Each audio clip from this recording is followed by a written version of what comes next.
ان الذين قالوا ربنا الله ثم استقاموا تتنزل عليهم الملائكة الا تخافوا ولا تحزنوا وابشروا بالجنة التي كنتم توعدون آمنت بالله صدق الله العظيم اللهم نور قلوبنا بالقرآن وزين أخلاقنا بالقرآن وادخلنا الجنة بالقرآن ونجنا من النار بالقرآن قال الله تعالى في عظمة حبيبه إن الله وملائكته يصلون على النبي يا أيها الذين آمنوا صلوا عليه وسلموا تسليما اللهم صل على سيدنا ومولانا محمد وعلى آل سيدنا وأصحاب سيدنا وشفينا ومولانا محمد وبارك وسلم الصلاة والسلام عليك يا سيدي يا رسول الله وعلى آلك وأصحابك يا سيدي يا حبيب الله الصلاة والسلام عليك يا سيدي يا رحمة للعالمين وعلى آلك وأصحابك يا سيدي يا شفيع المذنبين کروڑہ حمد و ثنا رب ذوالجلال کی ذات بابرکات کے لیے جو خالق کائنات بھی ہے اور مالک ارض و سماوات بھی۔ اللہ جل وعلا کی حمد و ثنا کے بعد حضور نبی اکرم نور مجسم شفیع امم، اللہ کے پیارے امت کے سہارے، رب کے محبوب دانائے عیوب، مالک رکاب امم، فخر عرب و عجم، والی کون و مقام، سیاہ لا مقام، سید انس و جاں، سرور لالا رخاں، ماہ خوباں شہنشاہ حسینہ، تتمہ دوراں، سرخید زہرہ جمالاں، جلوہ صبح ازل، نور ذات لم یزل، باعث تکوین عالم، فخر آدم و بنی آدم، نیر بطہا، رازدار ما اوہا، شاہد ما طغا، صاحب علم نشرہ، معصوم آمنہ احمد مجتبیٰ، حضرت محمد مصطفیٰ صلی اللہ علیہ وسلم کے حضور ناز میں اپنی عقیدتوں، ارادتوں اور محبتوں کا خراج پیش کرنے کے بعد سامعین ذویل احتشام، قرآن مجید فرقان حمید میں سورہ حامیم السجدہ کی آیت نمبر 30 میں نے آپ کے سامنے تلاوت کرنے کا شرف حاصل کیا ہے۔ اسی کے ضمن و ذیل میں چند گزارشات آپ کے سامنے پیش کروں گا۔ دعا کریں اللہ تعالیٰ میری زبان پہ کلمۃ الحق جاری فرمائے۔ ارشاد باری تعالیٰ ہے ان الذین قالوا ربنا اللہ ثم استقاموا، بے شک جن لوگوں نے کہا کہ اللہ ہمارا رب ہے، پھر اس پہ استقامت اختیار کر لی، پھر اس پہ ڈٹ گئے، تتنزل علیہم الملائکہ،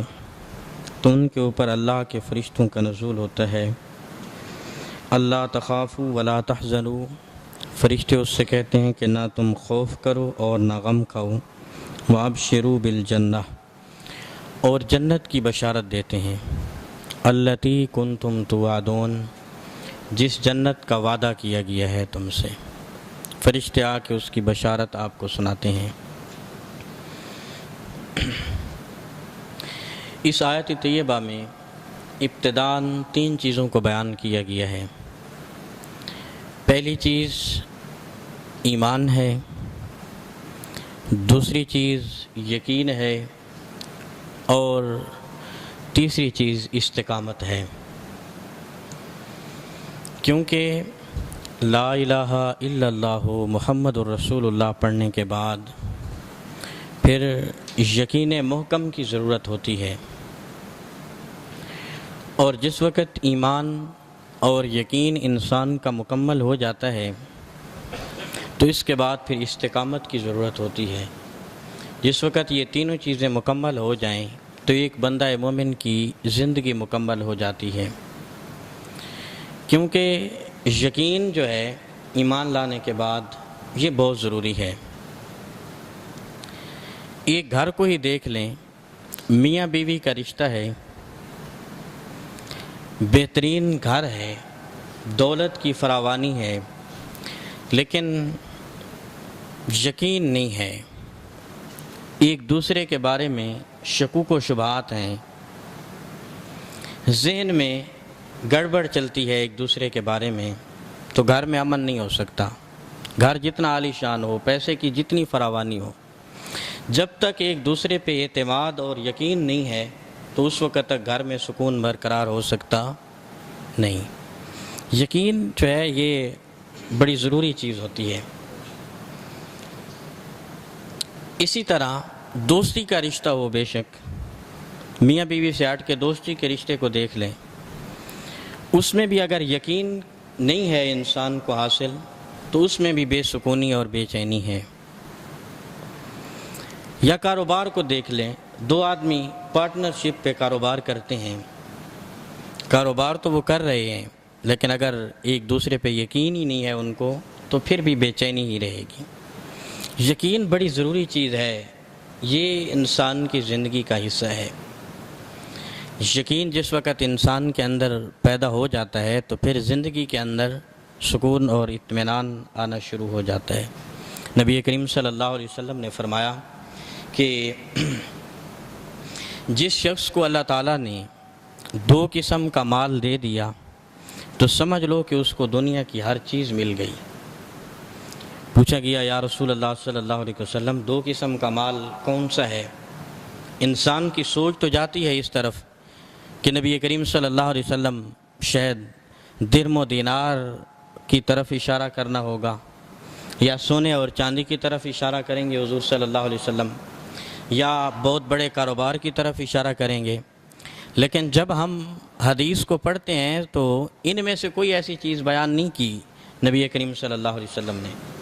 حضور نے فرمایا کہ دو قسم کا مال اگر انسان کو مل جائے، دو قسم کی دولت انسان کو مل جائے تو انسان کی زندگی مکمل ہو جاتی ہے۔ عرض کی گئی یا رسول اللہ صلی اللہ علیہ وسلم کون سی دو قسم کی دولت کا آپ تذکرہ کرنا چاہتے ہیں؟ کس دولت کا آپ ذکر کرنا چاہتے ہیں؟ تو نبی کریم صلی اللہ علیہ وسلم نے فرمایا کہ پہلی دولت ایمان ہے اور دوسری دولت یقین ہے۔ جس کو ایمان کی دولت اللہ نے عطا کر دی اور جس کو یقین کی دولت اللہ نے عطا کر دی تو وہ شخص دنیا کا کامیاب ترین شخص ہے۔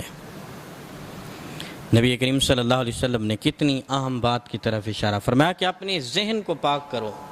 تمہارا جو ذہن کے اندر ایک یقین کی کیفیت اللہ نے رکھ دی ہے اس کو مضبوط کرو۔ جب یہ یقین کی کیفیت مضبوط ہو جائے گی تو پھر تمہاری زندگی اطمینان اور سکون کے ساتھ گزر جائے گی۔ ایک شخص کے ذہن کا فطور ہے، وہ سمجھتا ہے کہ فلاں شخص بھی غلط ہے، اس کے ایک ذہن کا فطور ہے، فلاں بھی غلط ہے، فلاں بھی غلط ہے، اس میں یہ خامی ہے، فلاں میں یہ خرابی ہے، فلاں کا یہ پرابلم ہے۔ اس طرح وہ اپنے ذہن میں لوگوں کے بارے میں سوچتا ہے، یقین اور اعتبار اس کے ذہن کے اندر موجود نہیں، وہ اس دولت سے محروم ہے۔ تو پھر جس وقت وہ دیکھے گا سامنے کہ دو لوگ آپس میں گفتگو کر رہے ہیں تو اس کا ذہن اس کو اس طرف لے کے جائے گا شاید کہ یہ تیرے بارے میں کوئی برائی کر رہے ہیں، اس کا ذہن اس طرف اس کی توجہ کرا دے گا، تو پھر اس کے اندر بے چینی پیدا ہو جائے گی۔ تو جس وقت انسان کو یقین کی دولت میسر آ جائے گی اور انسان اعتبار کی دولت سے مالا مال ہو جائے گا تو پھر جس وقت دو لوگوں کو وہ سرگوشی کرتے ہوئے دیکھے گا، دو لوگوں کو گفتگو کرتے ہوئے دیکھے گا تو پھر اس کا ذہن اسے بتائے گا کہ یہ تیری تعریف کر رہے ہیں، یہ تیرے بارے میں اچھے خیالات کا اظہار کر رہے ہیں، یہ تیرے بارے میں اچھے جملے کہہ رہے ہیں۔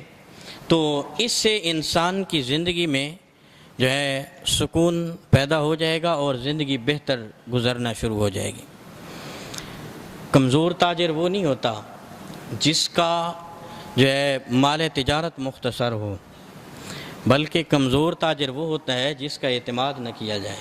جس کا یقین نہ کیا جائے، اس کی پھر مدت بڑی تھوڑی ہوتی ہے، اس کا عرصہ بڑا تھوڑا ہوتا ہے، کاروبار ٹھپ ہو جاتا ہے، کاروبار ختم ہو جاتا ہے جس پہ لوگ اعتبار کرنا چھوڑ دیں، جس پہ لوگ یقین کرنا چھوڑ دیں۔ پھر لوگ یہی کہیں گے کہ یہ بندہ ٹھیک نہیں، اس کا مال ٹھیک نہیں، اس کا لین دین ٹھیک نہیں، اس کے معاملات ٹھیک نہیں ہیں۔ تو اسی طرح آہستہ آہستہ کر کے پھر اس کا کاروبار ختم ہو جائے گا۔ اور بے شک چھوٹا تاجر ہو، تھوڑا سا مال وہ مارکیٹ میں لے کے بیٹھا ہوا ہو، اگر اس پہ اعتماد اور یقین قائم ہے لوگوں کا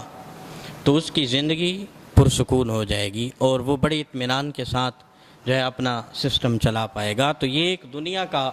معاملہ جس کی ایک مثال میں نے آپ کے سامنے رکھی ہے، دین کا بھی اسی طرح معاملہ ہے۔ جس وقت انسان نے کلمہ پڑھ لیا،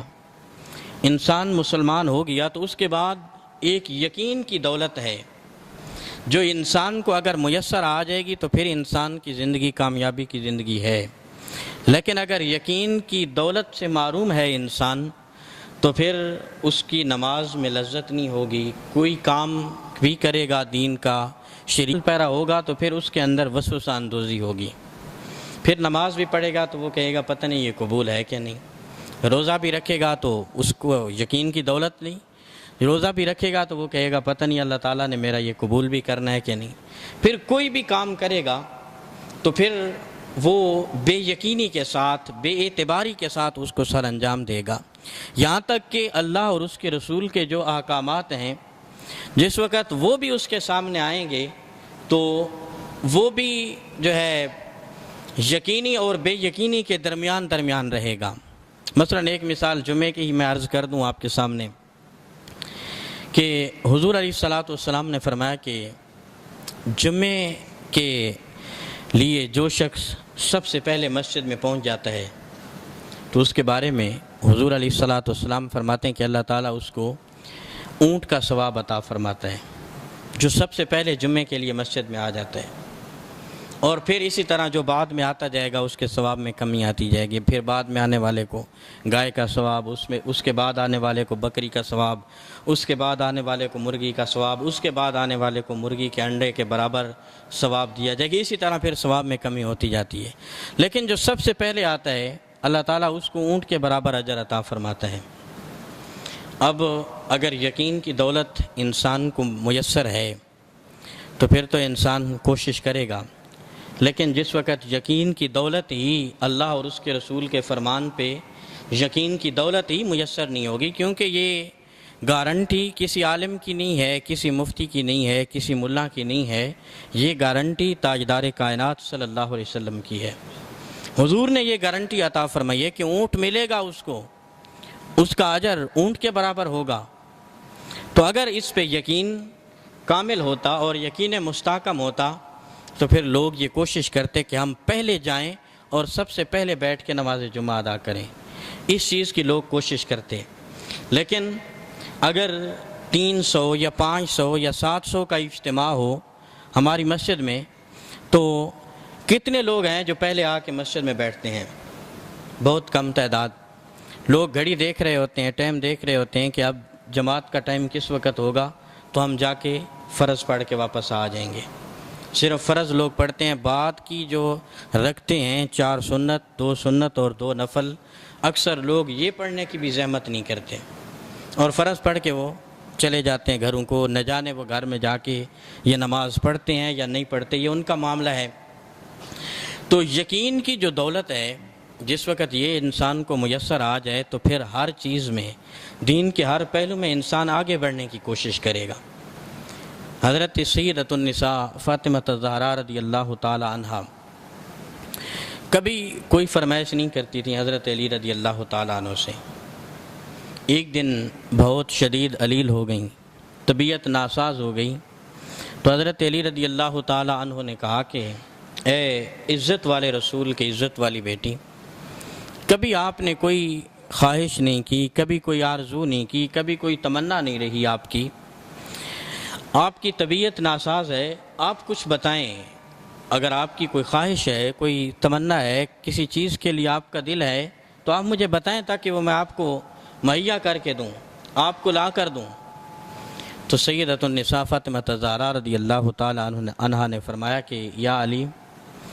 آج اگر آپ نے کہہ ہی دیا ہے تو پھر آج میری آرزو یہ ہے، انار کھانے کی تمنا ہو رہی ہے مجھے، آپ مجھے اگر انار لا کر دے سکتے ہیں تو وہ میں کھا لوں گی، اس کی آج مجھے خواہش ہو رہی ہے۔ تو حضرت علی رضی اللہ تعالی عنہ گھر سے اٹھے، 1 درہم آپ کے پاس تھا یا 1 دینار آپ کے پاس تھا، آپ بازار میں پہنچے اور 1 دینار کا آپ نے انار خریدا، اور وہ انار خرید کر ابھی گھر کی طرف پلٹ رہے تھے کہ سیدۃ النساء کو جا کے کھلاؤں گا کہ رستے میں ایک سوالی سائل بوڑھا شخص جس کے لہجے میں کمزوری اور نکاہت ہے، جس کے ہاتھ کانپ رہے ہیں اور کمزور لہجے سے پکار رہا ہے، یا علی کئی دنوں سے بھوکا یہاں پہ بیٹھا ہوں، اگر کوئی کھانے کی چیز ہے تو آپ مجھے دے جائیں۔ تو حضرت علی رضی اللہ تعالی عنہ نے یہ خیال کیا کہ درہم تو ایک ہی تھا جس سے میں نے انار خرید لیا، اور یہ شخص سائل ہے، بھوکا ہے، اس نے مجھے پکار دیا، اور کوئی شخص مجھے پکارے اور کھانے کے لیے کہے اور وہ خالی رہ جائے تو ایسا بھی ناممکن ہے۔ تو حضرت علی رضی اللہ تعالیٰ عنہ وہیں پہ بیٹھ گئے اور اس بزرگ کو انار توڑا اور اپنے ہاتھوں سے کھلانا شروع کر دیا۔ سارا انار جو ہے اس بزرگ کو کھلا دیا آپ نے۔ جو ہی اس نے انار کھایا اس کی جان میں جان آ گئی، اس کی طبیعت بہتر ہو گئی، حضرت علی کو دعائیں دینے لگا اور پھر وہاں سے اٹھ کے چل دیا۔ تو اب حضرت علی رضی اللہ تعالیٰ عنہ گھر کی طرف پلٹے، جب دروازے پہ پہنچے تو قدم بوجھل ہیں، سوچ رہے ہیں کہ ایک ہی دینار تھا، سیدۃ النساء نے آج پہلی بار ایک چیز کی خواہش کی تھی تو وہ بھی ان کو میں نہیں عطا کر سکا، وہ بھی پوری نہیں ہو سکی۔ اسی کشمکش میں کہ اب سیدۃ النساء کو جا کے کس طرح جواب دوں گا، ان کو کیسے مطمئن کروں گا۔ کہتے ہیں کہ جس وقت حضرت علی رضی اللہ تعالی عنہ اپنے گھر کے اندر داخل ہوئے تو سیدۃ النساء پہلے دروازے کے اندر سامنے موجود تھیں۔ حضرت سیدۃ النساء نے دیکھا کہ حضرت علی کے چہرے پہ پریشانی کے آثار ہیں، تو سیدۃ النساء نے حضرت علی کے کلام کرنے سے پہلے کچھ جملے کہے، فرمایا کہ یا علی آپ کو پریشان ہونے کی ضرورت نہیں ہے، آپ نے جس وقت اس بزرگ کو انار کھلایا تھا تو اللہ تعالیٰ نے میرے دل کے اندر سے انار کھانے کی خواہش کو ختم فرما دیا، اور جس وقت آپ اس بوڑھے کو انار کھلاتے گئے اللہ تعالیٰ مجھے اسی قدر صحت عطا کرتا گیا۔ تمہارا یہاں پہ انار لانا اتنا مناسب نہیں تھا جتنا اس بوڑھے کو دینا ہمارے لیے مناسب ثابت ہوا ہے، یہ ہمارے لیے کارآمد ثابت ہوا ہے، اس لیے آپ کو پریشان ہونے کی ضرورت نہیں۔ اس سارے معاملے سے میں بھی مطلع ہو چکی ہوں، مجھے بھی اس کی خبر مل چکی ہے، آپ پریشان نہ ہوں۔ تو حضرت علی رضی اللہ تعالیٰ عنہ اور سیدۃ النساء دونوں صبر کر کے بیٹھ گئے کہ اللہ تعالیٰ کی ہر کام میں مشیت ہوتی ہے، مرضی ہوتی ہے، آج اللہ تعالیٰ نے یہ نیکی بھی ہم سے لے لی۔ تو ابھی بیٹھے ہی تھے کہ حضرت سیدنا سلمان فارسی رضی اللہ تعالیٰ عنہ تشت میں انار لیے حضرت علی کے دروازے پہ پہنچے، دستک دی، حضرت علی رضی اللہ تعالیٰ عنہ نے دروازہ کھولا تو حضرت سیدنا سلمان فارسی نے کہا کہ اللہ کے نبی نے آپ کو سلام پیش کیا ہے اور یہ 9 انار بھیجے ہیں آپ کے لیے، یہ آپ رکھ لیجئے، آپ کے ہیں۔ تو حضرت علی رضی اللہ تعالیٰ عنہ، میں بات کر رہا تھا ایمان اور یقین کی، تو حضرت علی نے جب دیکھا کہ 9 انار ہیں، آپ نے کپڑا اٹھایا، 9 انار آپ نے دیکھے تو آپ نے کہا کہ سلمان فارسی یہ ہمارے نہیں ہو سکتے، آپ ادھر ادھر جائیں، کسی پڑوسی کو دیکھیں یا حضور علیہ السلام کے پاس واپس جائیں اور کہیں کہ یہ ہمارے نہیں ہیں۔ تو سیدنا سلمان فارسی رضی اللہ تعالیٰ عنہ مسکرائے اور اپنی جیب سے 10واں انار بھی نکالا اور وہ بھی تشت کے اندر رکھا اور کہا کہ یا علی بھیجے 10 ہی تھے حضور علیہ السلام نے، میں آپ کو آزمانا چاہ رہا تھا، آپ کو دیکھنا چاہ رہا تھا۔ تو حضرت علی رضی اللہ تعالیٰ نے فرمایا کہ میرا یقین جو ہے اتنا کمزور نہیں ہو سکتا، جس وقت اللہ نے قرآن میں ہمارے ساتھ یہ وعدہ کر دیا کہ جو ایک دے گا تو اس کا بدلہ اس کو 10 دیے جائیں گے، من جاء بالحسنۃ فلہ عشر امثالہا، تو قرآن پہ میرا یقین پختہ ہے، میرا یقین کمزور نہیں ہو سکتا، اور مجھے معلوم تھا کہ اگر یہ میرے ہوتے تو 10 ہی ہوتے، کیونکہ اللہ کا وعدہ 10 کا ہی ہے۔ تو یہ یقین ہے، جس وقت ہم نے قرآن پہ یقین کر لیا، جس وقت ہم نے احادیث پہ یقین کر لیا تو ہماری زندگی پرسکون ہو جائے گی، اور ہماری زندگی کی جو بے چینی ہے، جو پریشانی ہے وہ ختم ہو جائے گی۔ لیکن آج کے دور کا مسلمان سہما ہوا، ڈرا ہوا، یقین اور بے یقینی کی کیفیت کے اندر کہ پتہ نہیں میں نے روزہ رکھا ہے یہ قبول ہوگا یا نہیں، میں نے نماز پڑھی ہے پتہ نہیں یہ قبول ہوگی کہ نہیں، میں نے فلاں نیکی کی ہے پتہ نہیں کیا بنے گا۔ بے یقینی کی کیفیت اپنے اندر پیدا نہ کریں، بلکہ حضور علیہ الصلوۃ والسلام نے فرمایا کہ اگر دعا بھی مانگنی ہے اپنے پروردگار سے تو بے یقینی کے ساتھ دعا نہ مانگیں۔ آپ کسی عام سے نہیں مانگ رہے، اپنے رب سے مانگ رہے ہیں، تو یقین کے ساتھ دعا مانگیں اور کہیں کہ اے پروردگار مجھے اس چیز کی ضرورت ہے اور تو نے ہی عطا کرنی ہے، مجھے عطا فرما، تیرے خزانے میں کسی چیز کی کمی نہیں اور تیرے علاوہ ایسا کوئی در ہی نہیں جس پہ میں جاؤں، میری فلاں حاجت ہے اس کو پورا فرما۔ جس وقت آپ اس یقین کے ساتھ مانگیں گے تو پھر یقیناً اللہ تعالیٰ آپ کو خالی نہیں لوٹائے گا۔ ہماری بعض دعائیں بھی اسی لیے قبول نہیں ہوتی کہ ہمیں اپنی دعاؤں پہ یقین ہی نہیں ہوتا۔ دعا تو ہم مانگتے ہیں لیکن ہم سوچ رہے ہوتے ہیں، ہمارا دل یہ کہہ رہا ہوتا ہے پتہ نہیں یہ قبول ہوگی بھی یا نہیں۔ تو اس کیفیت سے نکلیں، یقین کی کیفیت اپنے اندر پیدا کریں۔ جس وقت یہ کیفیت پیدا ہو جائے گی تو پھر کیا ہوگا؟ ان الذین قالوا ربنا اللہ ثم استقاموا، جس وقت کوئی کہہ دیتا ہے کہ اللہ ہمارا رب ہے، پھر اس پہ استقامت اختیار کر لیتا ہے۔ ایمان، یقین اور استقامت، یہ تینوں چیزیں انسان کے اندر آ جاتی ہیں تو پھر اللہ تعالیٰ کیا انعام عطا کرتا ہے؟ تتنزل علیہم الملائکہ، تو ان کے اوپر اللہ کے فرشتوں کا نزول ہوتا ہے، جو فرشتے آ کے اس کو پھر یہ کہہ دیتے ہیں اللہ تخافوا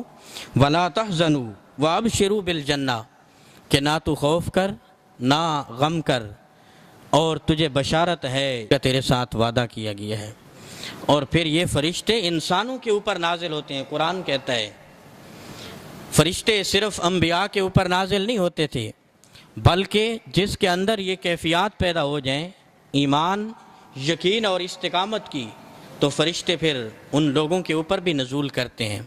ان لوگوں کے اوپر بھی اللہ کے فرشتوں کا نزول ہوتا ہے۔ قرآن کی آیت ہمیں بتا رہی ہے، حضرت موسیٰ علیہ السلام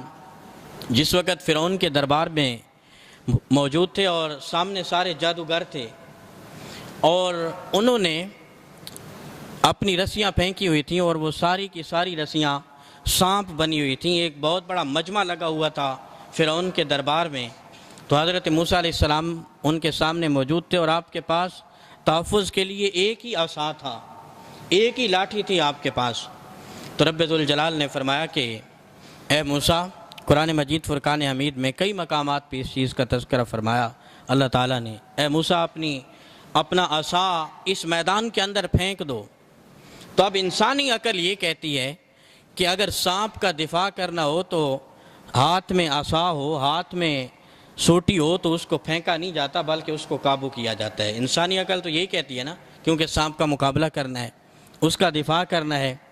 لیکن اللہ حکم فرما رہا ہے کہ موسیٰ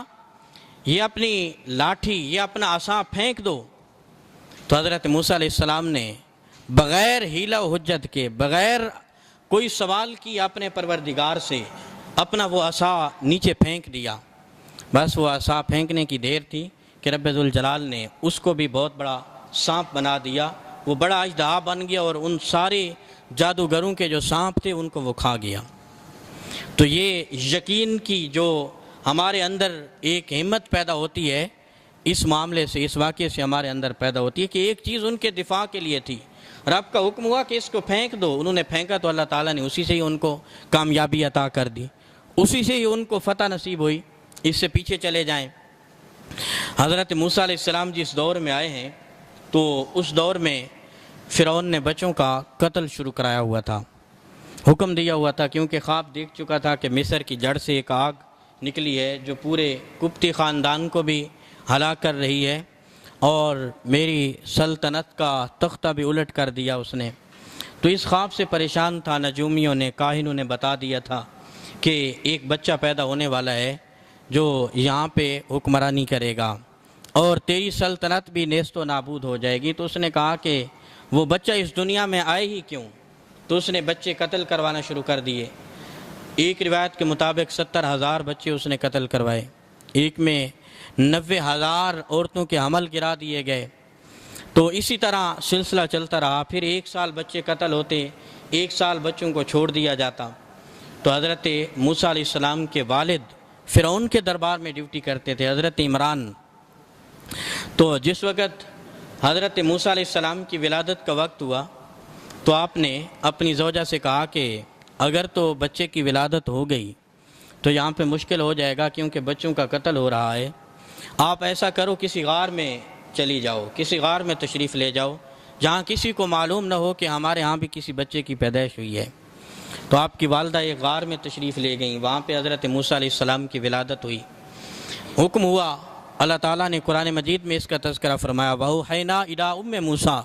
ہم نے موسیٰ کی ماں کی طرف وحی کی، ان کے دل پہ القاء کیا۔ تو کیا حکم ہوا کہ آپ نے 3 دن اسی غار میں رہنا ہے اور صرف دودھ پلانا ہے اپنے بچے کو اور خود ایسے ہی گزارا کرنا ہے، ہم تمہیں ہمت دیں گے۔ تو 3 دن اسی غار میں رہیں۔ چوتھے دن حکم ہو رہا ہے کہ ایک صندوقچہ تیار کرو اور دریائے نیل میں صندوقچے کے اندر ڈال کے حضرت موسیٰ علیہ السلام کو بہا دو۔ اب انسانی عقل یہ تقاضا کرتی ہے، اور اگر سوچیں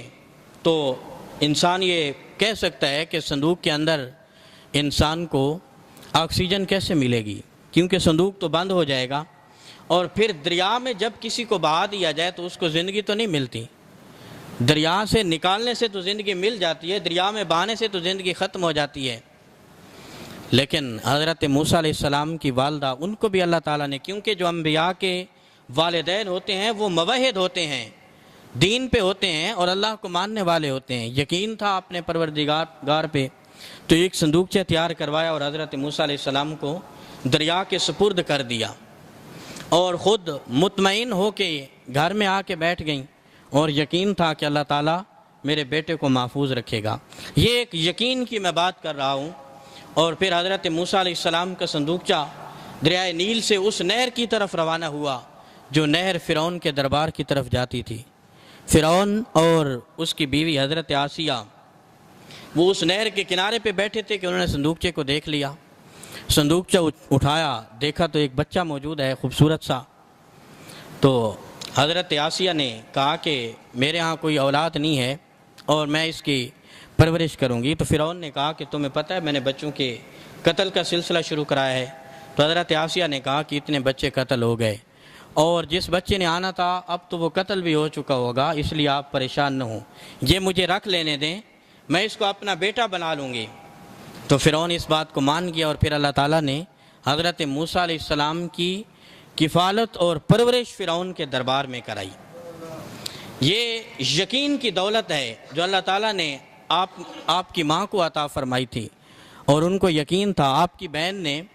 پوچھا تھا اپنی ماں سے کہ تو نے میرے بھائی کو دریا میں تو ڈال دیا ہے، اب ایسا نہ ہو کہ وہ دریا میں ڈوب جائے۔ تو حضرت موسیٰ علیہ السلام کی والدہ نے فرمایا کہ مجھے رب ذوالجلال کی ذات پہ پورا یقین ہے کہ وہ ہمارے بیٹے حضرت موسیٰ کو محفوظ رکھے گا۔ یہ ان کے یقین کی بات ہے۔ پھر جس وقت حضرت موسیٰ علیہ السلام اپنی قوم کو لے کے جاتے ہیں اور پانی کی ضرورت پڑتی ہے، تو رب ذوالجلال فرماتا ہے فَضْرِب بِعَصَاكَ الْحَجَرَ، اے موسیٰ اس پتھر کے اوپر اپنا عصا مارو۔ اب انسانی عقل تو یہی کہتی ہے کہ پتھر سے بھی کبھی پانی نکلا ہے، یا پتھر پہ ڈنڈا مارنے سے بھی کبھی چشمہ جاری ہوا ہے، لیکن نبی تھے، ایک لمحے کی تاخیر کیے بغیر جب اللہ کا حکم ہوا تو فوراً پتھر پہ عصا مارا، اللہ تعالیٰ نے ایک نہیں 12 چشمے جاری کر دیے، اور پھر قوم نے وہاں سے پانی پیا۔ اور پھر اس سے آگے چل کے دیکھیں کہ حضرت موسیٰ علیہ السلام جب فرعون سے آگے جا رہے تھے تو دریائے نیل آ گیا۔ اب دریائے نیل کو عبور کرنا تھا، آگے دریا ہے، پیچھے فرعون کا لشکر ہے، اگر وہ پکڑ لیتے ہیں تو مار دیں گے سب کو۔ تو حضرت موسیٰ علیہ السلام نے عرض کیا پروردگار اب کیا حکم ہے بنی اسرائیل کے لیے؟ تو رب ذوالجلال نے فرمایا کہ اے موسیٰ اس دریا کے اندر اپنا عصا مارو۔ تو ادھر حکم ہو رہا ہے کہ پتھر کے اندر عصا مارو تو چشمے جاری ہوں گے، اب حکم ہو رہا ہے کہ پانی کے اوپر عصا مارو تو پانی خشک ہو جائے گا، آپ کو رستہ مل جائے گا۔ تو حضرت موسیٰ علیہ السلام نے جب عصا مارا تو وہاں پانی سے 12 رستے اللہ تعالیٰ نے جاری فرما دیے۔ 12 قبیلے تھے، اپنے اپنے رستے سے سارے گزرے۔ جس وقت دریائے نیل کو پار کر لیا، فرعون بھی اسی رستے پہ آ رہا تھا، تو جس وقت وہ آیا تو فرعون اس رستے سے ڈوب گیا، پانی دوبارہ چلنا شروع ہو گیا، تو فرعون اور آل قبط جتنے بھی تھے سارے کے سارے وہاں پہ ہلاک ہو گئے۔ تو یہ ایک یقین کی بات ہے، جس وقت رب ذوالجلال کی ذات پہ یقین ہو جاتا ہے، یقین محکم انسان کو، تو سامنے دریا ہی کیوں نہ ہو، سامنے بڑا پہاڑ ہی کیوں نہ ہو، اللہ تعالیٰ اس کو بھی انسان کے لیے رستہ بنا دیا کرتا ہے، جس وقت انسان کے اندر یقین کی دولت پیدا ہو جائے۔ یہ تو حضرت موسیٰ علیہ السلام کی بات ہے۔ حضرت سعد بن ابی وقاص رضی اللہ تعالیٰ عنہ صحابی رسول ہیں، کبیرہ انصار کے سردار تھے۔ قادسیہ کی جنگ جس وقت ہوئی، 10,000 کا لشکر لے کر حضرت سعد بن ابی وقاص جا رہے ہیں۔ جس وقت دریائے نیل پہ پہنچے، اب دشمن کا محاسبہ بھی کرنا ہے، دور دراز تک پل کا کہیں نام و نشان بھی نہیں، تو حضرت سعد بن ابی وقاص سے صحابہ کرام نے کہا کہ اب ہم اس دریا کو پار کیسے کریں گے؟ تو حضرت سعد بن ابی وقاص نے کچھ لمحے توقف کیا، اور پھر آپ نے فرمایا کہ اگر حضرت موسیٰ علیہ السلام کی قوم بنی اسرائیل کو اس دریا نے رستہ دیا تھا تو یہ ہمیں بھی رستہ عطا کر سکتا ہے۔ ہم تو رسول اللہ کے غلام ہیں، اور موسیٰ علیہ السلام کی قوم تو ایک نافرمان قوم تھی، ان میں سے چند ایک تھے جنہوں نے کلمہ پڑھا، اور ان کا ایمان ہمارے ایمان کے مقابلے میں کوئی قیمت نہیں رکھتا۔ اگر ان کو رستہ مل سکتا ہے تو ہمیں کیوں نہیں مل سکتا؟ تو حضرت سعد بن ابی وقاص نے اپنا پاؤں دریا کے اندر رکھا، اور آپ نے یہ جملے کہے کہ اے نیل، اگر تو حضرت موسیٰ علیہ السلام کی قوم کو رستہ دے سکتا ہے تو ہم سید الانبیاء کے امتی ہیں، ہمیں بھی اس میں سے رستہ عطا فرما۔ پھر صحابہ کرام کہتے ہیں کہ پانی سے ایک نہیں کئی رستے جاری ہو گئے، اور 10,000 حضور علیہ السلام کے صحابہ دریائے نیل میں سے گزر گئے، اور پانی سے رستے پیدا ہو گئے۔ جس وقت دریا پار کر لیا تو حضرت سعد بن ابی وقاص صحابہ کرام سے متوجہ ہوئے۔ آپ نے فرمایا کہ ہمارا کوئی ساتھی پیچھے تو نہیں رہ گیا، کسی شخص کو دریا بہا کے تو نہیں لے گیا، اپنا سامان دیکھو، کسی کا کوئی سامان تو پیچھے نہیں رہ گیا۔ تو تمام نے ساتھیوں کو بھی چیک کیا، سامان بھی چیک کیا، تو ایک صحابی عرض گزار ہوئے کہ اے امیر لشکر، میرا ایک مٹی کا پیالہ ہے جو دریا کے اندر رہ گیا ہے۔ اب مٹی کا پیالہ ہے، عرف عام میں کہا جا سکتا ہے کہ چھوڑو مٹی کا پیالہ ہے، کیا ضرورت ہے، رہنے دو، لیکن حضرت سعد بن ابی وقاص کا یقین دیکھیں، کہنے لگے کہ مٹی کا پیالہ ہی کیوں نہ ہو، دریا ہمارا مٹی کا پیالہ کیوں اپنے پاس رکھے؟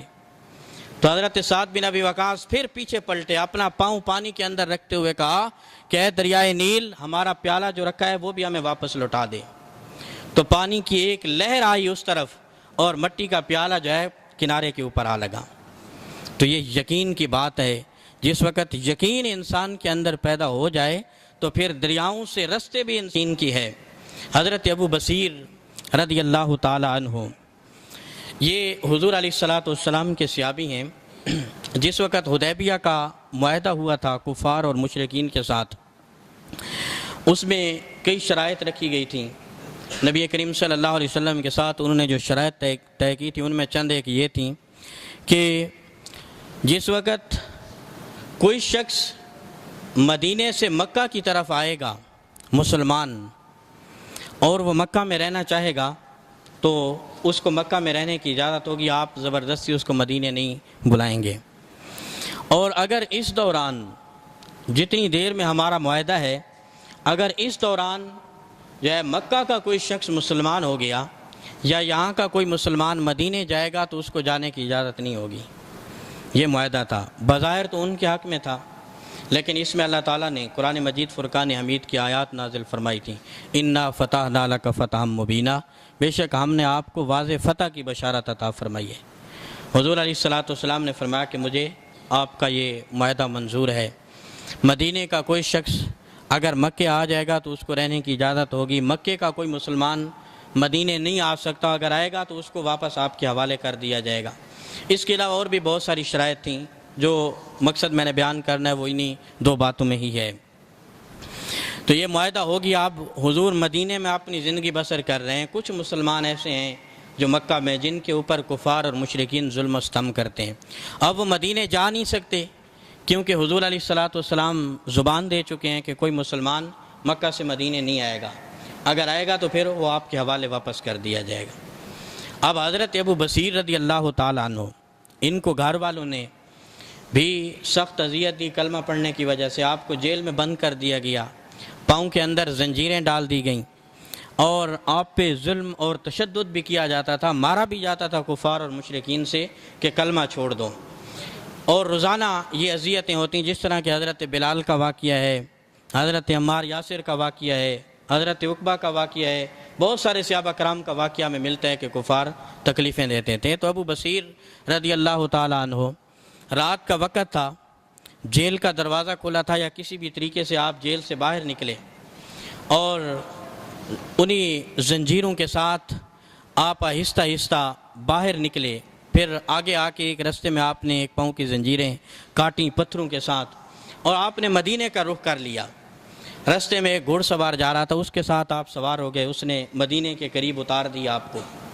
تو حضرت ابو بصیر چل رہے تھے تو زنجیروں کی وجہ سے آپ کی ٹانگوں سے خون بہہ رہا تھا، اور حضرت انس فرماتے ہیں کہ مدینے کی گلیوں میں ہم نے ابو بصیر کا بہتا ہوا خون دیکھا۔ جس وقت نبی کریم صلی اللہ علیہ وسلم کی بارگاہ میں پہنچے اور عرض کی، یا رسول اللہ صلی اللہ علیہ وسلم، مجھ پہ وہ اذیت ڈھا رہے تھے، تکلیفیں دے رہے تھے، مشکلات میں تھا جیل میں، تو میں وہاں سے بھاگ آیا ہوں اور آپ کے پاس پہنچ گیا ہوں۔ تو یہ ابھی اپنی رودات سنا رہے تھے، یہ واقعہ سنا رہے تھے کہ قریش اور مشرکین کے دو سپاہی وہ بھی پہنچ گئے پیچھے، ان کو پتہ چل گیا تھا کہ انہوں نے مدینے ہی جانا ہے، فوراً حضور علیہ الصلوۃ کی بارگاہ میں ابھی وہ رودات سنا ہی رہے تھے کہ وہ لوگ پہنچ گئے، اور انہوں نے آ کے کہا، یا رسول اللہ، آپ نے ہمارے ساتھ وعدہ کیا ہوا ہے کہ مکے سے کوئی شخص یہاں مدینے نہیں آ سکتا مسلمان،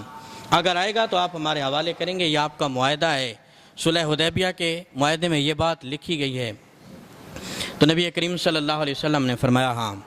میرا آپ سے وعدہ ہے، میرا آپ سے معاہدہ ہے۔ اور پھر آپ نے حضرت ابو بصیر کی طرف دیکھا، نبی کریم صلی اللہ علیہ وسلم کی آنکھوں سے آنسو بھی رواں ہوئے۔ حضور علیہ السلام نے فرمایا کہ ابو بصیر،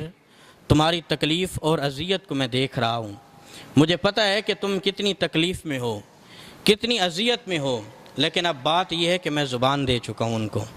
میرا وعدہ ہو چکا ہے ان سے، میں آپ کو یہاں پناہ نہیں دے سکتا، اس لیے آپ کو ان کے ساتھ واپس جانا ہوگا، یہ میرا وعدہ ہے ان سے، اور آپ کو پتہ ہے میں اپنے وعدے کی خلاف ورزی نہیں کرتا، لیکن آپ مطمئن رہنا، ایک وقت ایسا آئے گا کہ میرا قاصد آپ کو یہ پیغام سنانے آئے گا کہ آپ مدینے آ جاؤ، میرا قاصد ضرور آپ کو یہ پیغام سنانے کے لیے آئے گا، ایک وقت آئے گا، یہ بھی میرا آپ سے وعدہ ہے، لیکن ابھی آپ کو ان کے ساتھ جانا ہوگا۔ تو حضرت ابو بصیر کو انہوں نے پکڑا اور واپس لے جانے لگے۔ جتنی دیر میں وہ نظر آتے رہے تو حضور نے اپنی ذات پہ ضبط رکھا ہوا تھا، لیکن جس وقت وہ نظروں سے اوجھل ہو گئے تو حضور علیہ السلام کی آنکھوں سے برسات کی طرح آنسو رواں ہو گئے، اور پھر حضور علیہ السلام نے کچی زمین کے اوپر سر سجدے میں رکھ دیا اور عرض کیا، ہے پروردگار، تو میرے صحابہ کی قربانیوں کو دیکھ رہا ہے، ہمیں عزت عطا فرما، ہمیں اس مشکل سے نجات عطا فرما۔ اور پھر حضور نے ابو بصیر کے لیے جملے کہے کہ مولا، ان کو ایمان پہ استقامت اور ایمان کے ساتھ ان کو یقین بھی عطا فرما۔ یہ دعا دی حضور علیہ السلام نے ان کے لیے۔ جس وقت مدینے کی حدود سے باہر نکلے، دونوں سپاہی کہنے لگے کہ ابو بصیر تو بڑا دعویٰ کرتا تھا کہ ہمارا نبی اتنا مشفق ہے، اتنا اس کو ہم سے پیار ہے، اس نے تو تمہیں قبول ہی نہیں کیا۔ تو ابو بصیر نے اس سپاہی کو رکھ کے تماچا دیا اور کہا کہ تم کیا سمجھتے ہو کہ تمہاری اس بات سے میرا یقین کمزور پڑ جائے گا؟ اس بات سے میرا یقین کمزور پڑنے والا نہیں، بلکہ جس وقت مجھ سے حضور گفتگو کر رہے تھے تو ایمان اور یقین میرا اور بھی مضبوط ہو گیا کہ جس نبی کا میں کلمہ پڑھنے والا ہوں وہ وعدہ خلافی نہیں کرتا کسی کے ساتھ۔ تم کیا سمجھتے ہو کہ میرا ایمان کمزور ہو جائے گا؟ میرا ایمان اور بھی بڑھ گیا ہے۔ اور پھر وہ لے کے گئے۔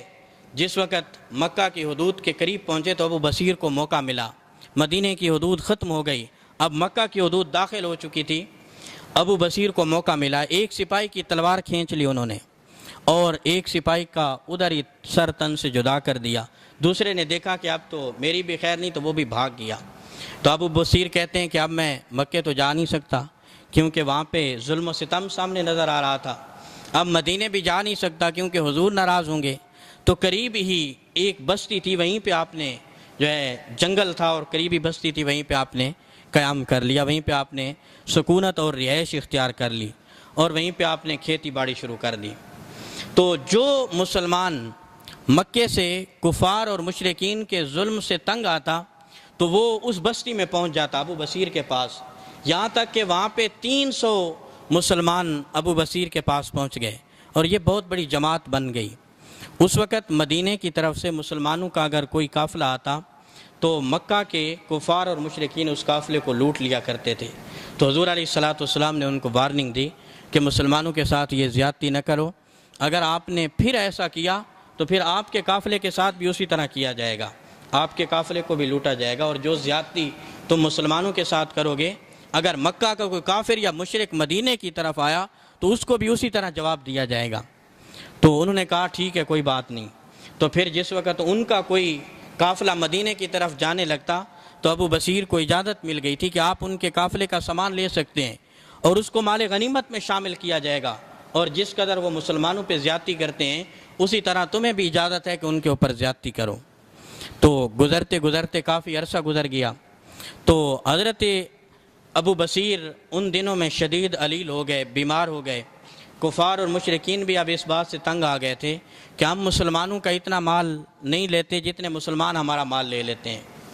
تو کیوں نہ ہو کہ یہ شک جو ہے معاہدے کے ہم اس کو ختم کر دیں۔ پھر حضور علیہ الصلوۃ والسلام کے پاس قاصد بھیجا اور عرض کی یا رسول اللہ، یہ شک ہم ختم کرنا چاہتے ہیں، ہم آپ کے قافلے والوں کو کچھ نہیں کہیں گے اور آپ ہمارے قافلے والوں کو کچھ نہیں کہنا۔ تو حضور نے فرمایا کہ ٹھیک ہے، اگر آپ امن کی ضمانت دیتے ہو تو میں بھی امن کی ضمانت دے دیتا ہوں۔ تو ابو بصیر بیمار تھے، ان دنوں میں شدید علیل تھے، ادھر سے یہ شک بھی ختم ہو گئی۔ کسی صحابی نے کہا کہ ابو بصیر، تمہیں یاد ہے کہ حضور علیہ الصلوۃ والسلام نے وعدہ فرمایا ہوا ہے کہ میرا قاصد آئے گا اور ایک دن ضرور آپ کو مدینے کا بلاوا آئے گا، آپ مدینے آئیں گے، اور اب تو لگ رہا ہے کہ آپ کے آخری لمحات ہیں، آپ مدینے کس طرح جائیں گے؟ تو حضرت ابو بصیر رضی اللہ تعالیٰ نے کہا کہ مجھے اس بات پہ کامل یقین ہے کہ میں اس وقت تک اس دنیا سے مر کے جا نہیں سکتا جب تک رسول اللہ کا پیغام مجھ تک نہیں پہنچ جاتا۔ مجھے اس بات پہ کامل یقین ہے۔ بیماری بڑھتی گئی، سانسیں ٹوٹ رہی ہیں، کسی نے کہا کہ اب آپ کے آخری لمحات ہیں، آپ کی سانسیں ٹوٹ رہی ہیں۔ تو ادھر سے ایک جو ہے حضور علیہ الصلوۃ والسلام کے 2 قاصد پہنچے اس بستی میں، ابو بصیر کی طرف حضور کا خط لے کے آئے اور نبی کریم صلی اللہ علیہ وسلم کا سلام بھی پیش کیا اور کہا کہ اللہ کے نبی نے یہ خط بھیجا ہے، یہ بھی پڑھو، اور اللہ کے نبی نے آپ کو مدینے میں بھی بلایا ہے کہ اب آپ مدینے میں بھی آ جاؤ، اب آپ کو اجازت ہے، کیونکہ وہاں سے یہ شک ختم کر دی گئی تھی۔